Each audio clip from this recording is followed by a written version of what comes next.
What's up, everybody? Welcome back to UTEP Dynasty. I want to start this video by saying I apologize for not posting more content on College Football 26. We'll get into why that is in a second. And if you're not familiar with this series, this is a UTEP rebuild in an all-Texas conference where every conference in college football is realigned based on regions. I think this is a cool concept for a series on College Football 26. When College Football 26 first came out before its first big update, which I can't believe you have to say this, of course in 2025, gaming sucks, and every game that comes out, you basically are testing for the developers because there was bugs in the game or just oversights that didn't make sense. For instance, if you recruited a physical route running receiver and you upgraded their catching, it did not include their spectacular catch or their catch in traffic, so you couldn't get some of their abilities at all, ever.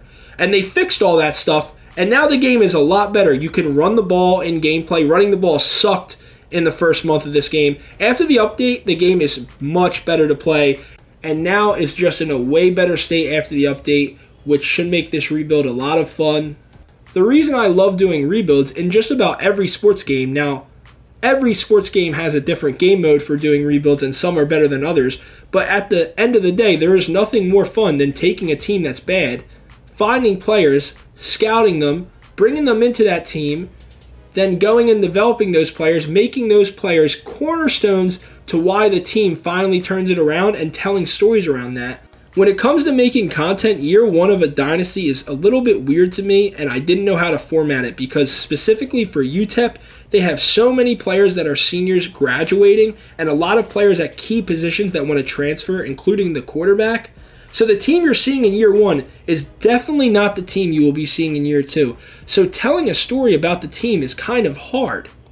Getting through year one very quickly is definitely the best option because of how transitional this year is. Not only that, but we will be able to get deeper into the dynasty and play way more years if next episode starts with season 2 immediately. So for this season, what I did is I hopped into the games and simmed, and if the game was close, I hopped in. Like for instance, against Texas on the road in the rain, it's only a one-score game. I couldn't believe it, so we got on defense and tried to make a stop so we could get the ball back. What happens? Arch Manning cooks me. So we lose. They clock us, and that's the game. We lose to Texas, which we should have. Hats off to them. I didn't hop into every game, but some games like this game at home against UTSA in week 4 after the Texas game, it was close enough to where I hopped in to make it a 2-score game to make sure that we won it. When you look at the schedule for UTEP in year one, you kind of realize Coach Humongous could truly go in and win 8 or 9 games because they only play SMU at home. That's the only really big team they play. Houston's another Power 4 school technically, but they play them at home too, so they really don't have a bad schedule in this All-Texas Conference in year one. They could win 8 or 9 games easily. Now, I don't know if that will keep anyone with championship contender deal breakers. I'm not sure about that, but there is easily a lot of winnable games on this schedule. Now, I did not play every game on the schedule, but the ones that I did, we had some good results, like here at North Texas on the road. We win late. I want to fast forward to the end of the season and look at the schedule and go over games that I didn't hop in as well, like SMU at home. We didn't play that game. It was never close, and they were just the better team all day, so hats off to SMU. You go to the Houston game as well. They were actually top 25 and undefeated at the time, ranked 25th in the nation, and we knocked them off in sim. I didn't even have to play a snap. Coach Humongous's aura got the job done. Even though we win that Houston game, we lose at home to end the season against Rice, who was 2-8 at the time. So we have a lot to work on going into year two. And I did play the bowl game considering the storyline really makes sense that everyone would sit out because they're seniors and Malachi Nelson's transferring, so he probably would sit out. It didn't really make sense to play the game. And somehow Coach Humongous wins that one in Sim 2. The dude just has aura. There's nothing else to say. Now we can look at the All-Texas Conference standings and see that Texas A&M and Baylor are making the conference championship, while Texas loses multiple out-of-conference games to Georgia and Ohio State, kicking them out of the college football playoff altogether, and Texas Tech is actually a top 10 team while not even making the conference championship. In year one, Cade Klubnik takes home the Heisman from Clemson, and now it's time to look at the college football playoff bracket. You'll see a ton of teams that are from the Power 4 conferences in real life because we have Penn State and Oklahoma in technically Group of 5 conferences, but you have to remember they're all regionally based. So yes, they are Group of 5s, but really they're Power 4 programs. So you don't see a Group of 5 team in the bracket. Boise State went undefeated and didn't get in. We'll get into their schedule, and I honestly think they shouldn't have got in regardless. They had a cupcake schedule. But you can see that there are a lot of Big Ten teams in this bracket. It'll be fun to see who wins it all. Another thing to note is the fact that Baylor won the All-Texas Conference but didn't even get a bid into the college football playoff. That kind of sucks. At least Texas Tech will be representing the conference in the playoff. So at least we have one team in there. Sorry, Boise State, you don't get in the college football playoff if your best win on the season is at USF or at home versus Northwestern. It just doesn't work like that. So I'm a bit of an idiot and I forgot to screenshot the bracket and sim too far. So I don't know all the matchups and how they played out exactly, but I do know that Penn State won the Natty 38-30 against Georgia, and James Franklin gets over the hump. That is pretty insane. This whole conference realignment is based on regional conferences, so Conference USA is now the Midwestern Conference, and you have Oklahoma and Kansas State battling it out for the conference championship, with Oklahoma handling business 34-13. The Pac-12 is reloaded, back better than ever, and Utah actually gets it done and beats the higher-ranked USC 45-30. That's a Pac-12 score for sure. You have Boise State going undefeated, but we've seen their schedule. It was a cupcake, so they really didn't deserve to make the college football playoff, but they beat Colorado and win the Mountain West. You have Toledo versus Cincinnati, who I thought for sure Cincinnati would win this conference, and Toledo gets it done and wins the MAC. We're going to take a look at the All-Texas Conference Championship, and it's kind of weird because this conference cannibalized itself this year, and somehow Texas Tech didn't even make the conference championship, but got into the college football playoff. Baylor gets it done against Texas A&M, 30-24. Now looking at the Sun Belt, Memphis dominates this conference, 11-2 on the season, and beats South Alabama in the conference championship game, 38-12.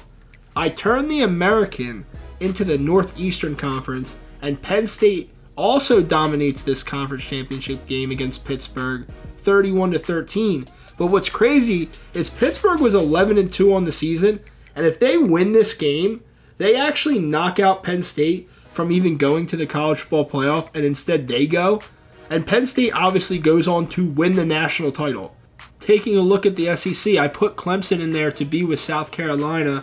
They win the conference year one against Georgia, 51-29. That's pretty insane. I didn't expect that. Indiana also beating Michigan is pretty shocking as well in the Big Ten. In the ACC, Virginia Tech beats Duke in the conference title game, 24-13, and neither of these teams made the college football playoff with these records. Should they have made it? Let me know in the comments.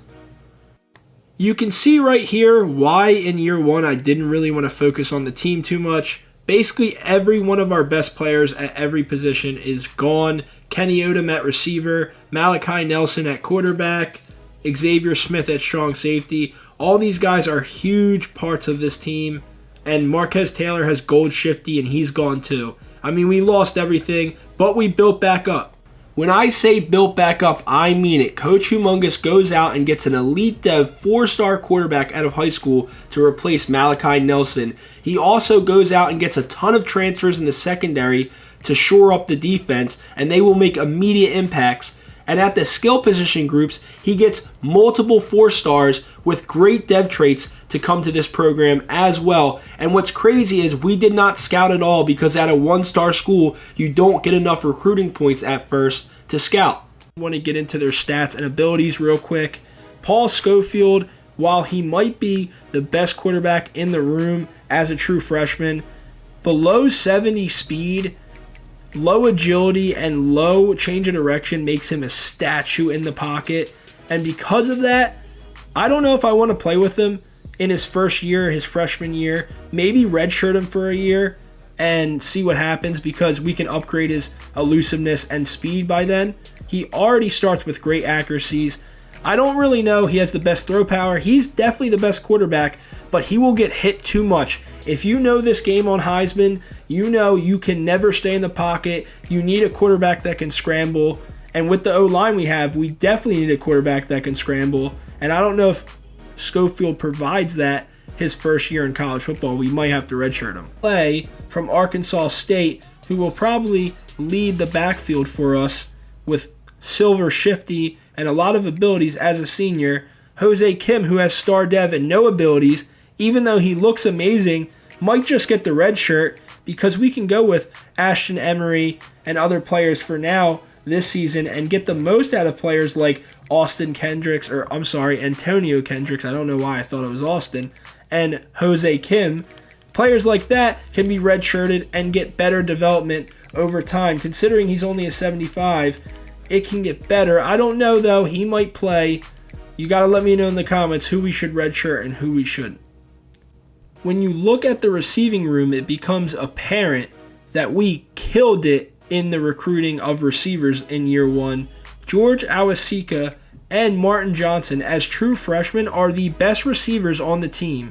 And Martin Johnson might not have any abilities, but he has best friend as a mentor, and that is awesome. Probably put him in the slot, but Carrion as a freshman could easily play in the slot as well.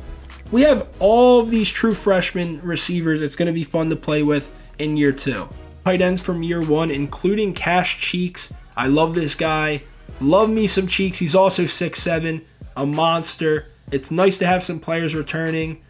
When it comes to the O-line and D-line, I didn't really get into recruiting too much because the players we brought in were just normal devs, but they could have roles their first year playing instead of being redshirted. Like Troy could easily play as left tackle instead of Luca. So we'll have to see what we do there. You got guys like Sammy Gooch. What a name. A freshman from Virginia. Wasn't expecting to get all these players from different parts of the country, but these are overlooked guys with no offers for the most part. He's probably playing year one. When it comes to the center position, it's probably going to be a sophomore playing, but it's still a lot of different players. The only senior on the offensive line is Johnny Dixon III. We have a crazy O-line. We have Sammy Gooch at left guard. And then at right guard, we have Johnny Dixon III. Let's go. I'm ready to play year two right now. Melvin Marvin. I mean, these names on the offensive line are just amazing. A well-rounded right tackle as a freshman, probably going to play and start all year. Line, you have redshirt sophomore Elijah Baldwin coming back, playing edge for us. And he has bronze quick jump. And with manual upgrades, hopefully we can make these guys monsters for year two with maybe better quick jump abilities. And this is just one player. We do have a lot of different players to upgrade. That'll be a little bit of a cliffhanger for next episode when we start year two. I won't upgrade. The highlight is junior Ecal Taylor, who already has silver quick jump. So when we upgrade him, hopefully we can get that to gold. He probably starts for us, but freshman Marvin Terrell might also start, coming in as the best overall at right edge. That will be a little bit of a position battle going into year two.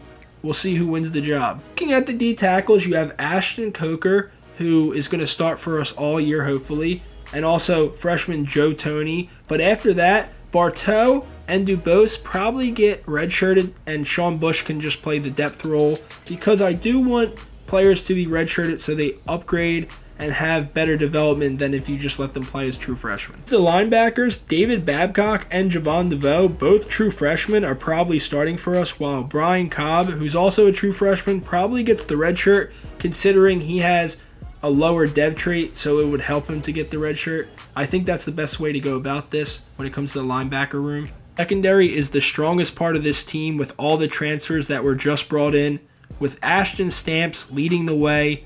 Look at these abilities: blanket coverage, gold, platinum jammer, ball hawk, and knockout, both silver, and is star dev. We didn't even upgrade him yet. Brian Nelson II looks like the perfect slot cornerback. He will be amazing in the slot in the 4-2-5. Wrap up, quick jump, because I love blitzing out of the slot. That will be a lot of fun. And if we don't play him in the slot, it will be Tariq Watson. And you also still have Charles Lester III, who has star dev and is only a redshirt sophomore. This secondary is gross, and we didn't even get into the most important player of a 4-2-5 defense, the superstar of this defense, which is Coy Parrish. Talked about him a little bit, plays for Minnesota in real life and might play both sides of the ball this year. He is going to be amazing. In the 4-2-5, the strong safety is the most important position on the team. Think of Cam Chancellor at Virginia Tech and on the Seahawks. That's who this player will basically want to be. He has to play the run well. He has to cover in man, in zone, do it all. And it looks like Coy Parrish can do just that. Basically went over everything that was important in year one. We can now go on to year two in the next episode and go from there with all of this promise that Coach Humongous has brought to this program. In this All-Texas Conference, there is so many good recruits that we just brought in year one. I can't wait to play with them in next episode. If you're excited for that, leave a like on this video, leave a comment in the comment section. I'm always open to new video ideas as well as suggestions on series like this one, UTEP Dynasty. I'm new to content creation, so I'm always open to improving as a content creator. And again, thank you guys so much for all the support on the channel. I am trying to get to 50 subscribers, so if you can hit that sub button, it'd be very much appreciated. And I hope you guys have a good rest of your day. See ya.